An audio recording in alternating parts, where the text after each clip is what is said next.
नमस्कार, हरी किरण news channel में आपका स्वागत है।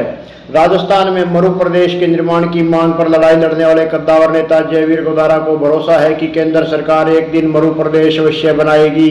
उनका कहना है कि पहले मरु प्रदेश के अधीन 13 जिले आते थे, लेकिन राजस्थान सरकार द्वारा जिले बढ़ाने की संख्या से अब मरु प्रदेश के अधीन 22 जिले आते हैं।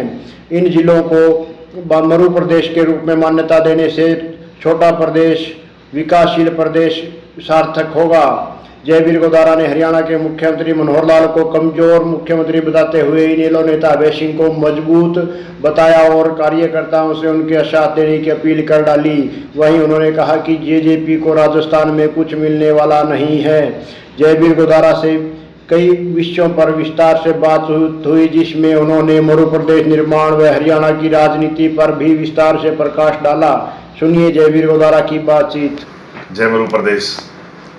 यहाँ से जब से मैं राजस्थान गया हूँ, हिसार छोड़ के 2008 में गया था और 9 से मैंने वहाँ मरु प्रदेश बनाने की एक अभियान चला रखी है।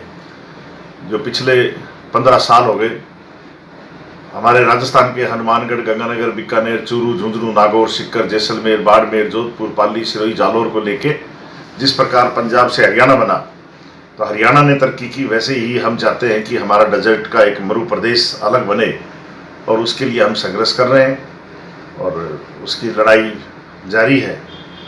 इसलिए आज वहाँ से मैं इस यात्रा में आया हूँ।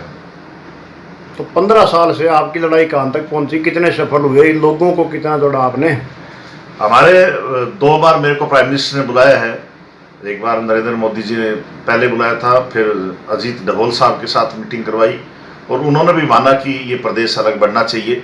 और अब पिछले जब सेशन शुरू हुआ था, ये 3 दिन का 4 दिन का सेशन हुआ था, उस सेशन में लगभग सारे मीडिया में सब में ये बात बड़ी ज़ोर शोर से उठाई गई थी कि ये प्रदेश एक राजस्थान में मरु प्रदेश और एक अयोध्या प्रदेश और एक मुंबई को अलग केंद्र शासित प्रदेश बनाने की बात चली थी।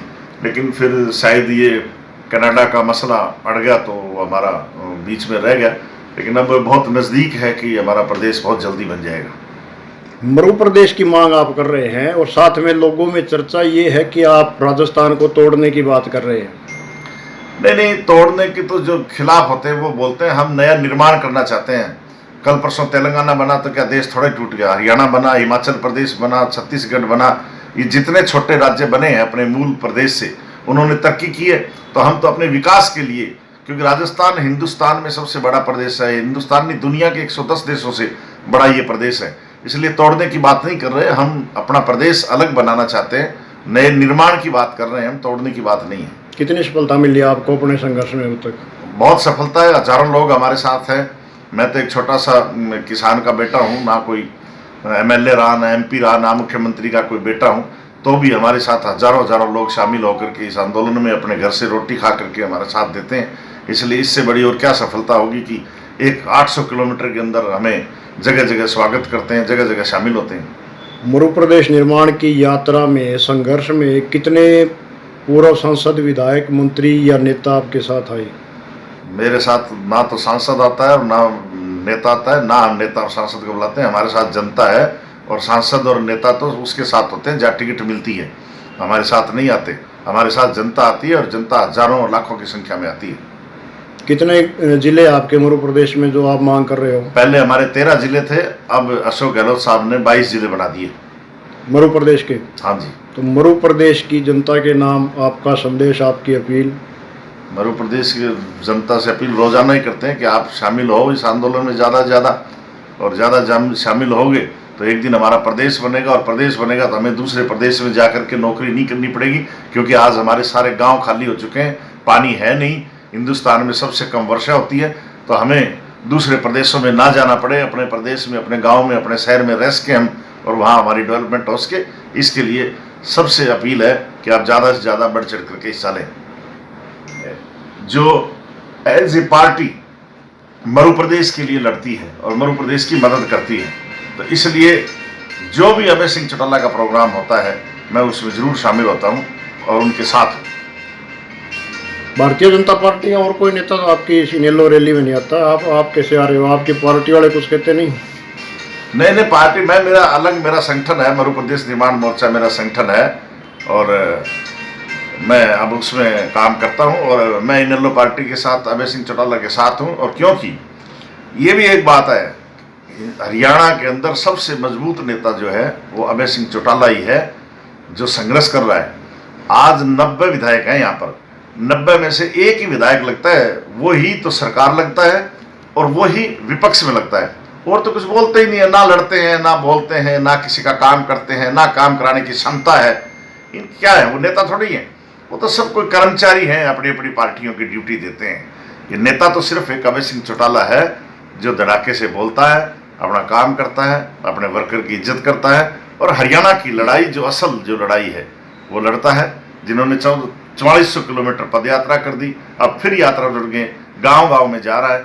तो इसलिए ऐसे नेता के लिए तो हरियाणा के सब लोगों को, अब सब लोगों को साथ अभय सिंह चौटाला का देना चाहिए, ऐसे दबंग लीडर को।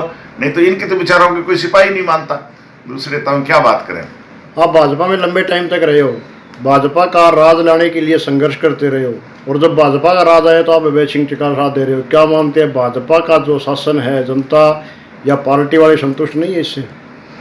मैंने भाजपा के लिए तो मैंने 25 साल भाजपा में काम किया है, भाजपा के लिए सिर फुड़वाया है मैंने, लाठियां खाई है, सारी जेड़ें काटी है। कोई उत्तरी भारत की ऐसी जेल नहीं जो भाजपा के लिए मैंने ना काटी हो। तो मैं तो बात कर रहा हूँ, मैं तो स्पष्ट बोलने वाले लोगों में से हूँ। भाजपा में काम होता ही नहीं है, वर्कर रोते हैं सारा दिन, मेरे को मिलते रहते हैं, वर्कर कहते हैं हमारा कोई काम नहीं, सिपाही नहीं सुनता। और इनेलो का आप देखो, अभय सिंह चौटाला अगर किसी को फोन करते तो किसी अधिकारी की औकात नहीं कि चुप काम ना करे वो। तो इसलिए काम करने वाले की कदर तो करनी पड़ेगी, और जो स्पष्ट है वो तो स्पष्ट बोलना ही पड़ेगा। हम तो कोई किसी के चमचे तो है नहीं, ना मैं मुख्यमंत्री का चमचा हूँ, ना मैं भाजपा का चमचा हूँ। मैं तो इंडिपेंडेंट हूँ, और मैं भाजपा में था तब भी मैं धड़ाके से बोलता था, ऐसे ही बोलता था कि जो दबंग आदमी होगा हम उसकी फेवर करते हैं। और वो हरियाणा में एक ही मात्र है जो किसान और युवाओं की बात सुनता है और उनकी आवाज उठाता है, वो मनोहर लाल जी 9 साल से सीएम है, तो आप कह रहे हो कोई सुनता नहीं, जनता संतुष्ट है, या उनके शासन को कितने नंबर देना चाहेंगे आप? नहीं, नंबर तो मेरे को आता नहीं है, लेकिन मेरे को जब भाजपा के वर्कर मिलते हैं, वो भाजपा वाले वर्कर सारे कहते हैं कि भाई साहब, इससे अच्छा तो आप जब विपक्ष में थे यहाँ पर तो भी पुलिस के सिपाही की औकात नहीं थी, और अब तो भाजपा का नाम ले दे तो कार्यकर्ता के पुलिस वाला एक जूत फालतू मार देता है। तो इसलिए नंबर कहाँ से नंबर दे, क्या नंबर दे। मुख्यमंत्री जी जनसंवाद कार्यक्रम कर रहे हैं, उन पर आपकी कोई टिप्पणी? नहीं, हमारे तो उधर खबर आती नहीं है ऐसी क्या कर रहे हैं क्या नहीं। कभी कभी इनके वीडियो आ जाते हैं, कभी कोई किसी के वो बच्चा सा दिखा देते हैं, कभी कोई ओडनियाँ फेंक दे लुगाई, कभी कुछ कर दे कुछ कर दे। ये हमारे उधर ऐसी रील आती है, और तो हमें सुनता नहीं है, हमें कोई पता ही नहीं क्या है क्या। आपके साथ रहे कार्यकर्ताओं से आपकी कोई अपील? कार्यकर्ताओं से हम अपील क्या करें, कार्यकर्ताओं से ये कर रहे हैं कि भाई देखो, पार्टी के जब मुखिया और काम ना करे तो फिर ऐसे दबंग आदमी का साथ देना चाहिए जो हरियाणा का भला कर सके। इसलिए यही अपील है कि अभय सिंह चौटाला की मदद करो, आपके बाद जो भी करना चाहते हो सब।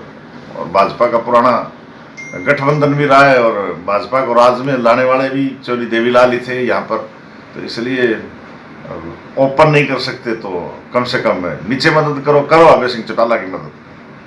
तो इनेलो और मरु प्रदेश निर्माण मोर्चा के हरियाणा में चुनाव लड़ने की योजना नहीं बना रहे मिलकर, या राजस्थान में मरु प्रदेश निर्माण मोर्चा इनेलो के 24 घंटे 32 घड़ी साथ है, और मरु प्रदेश निर्माण मोर्चा और इनेलो अब एक ही है। मिलकर चुनाव लड़ सकते हो? हाँ, लड़ सकते हैं, लड़ने में क्या, चुनाव लड़ना पड़ा तो लड़ेंगे। जननायक जनता पार्टी भी आपके राजस्थान में पहुंची है, रोड शो किए हैं।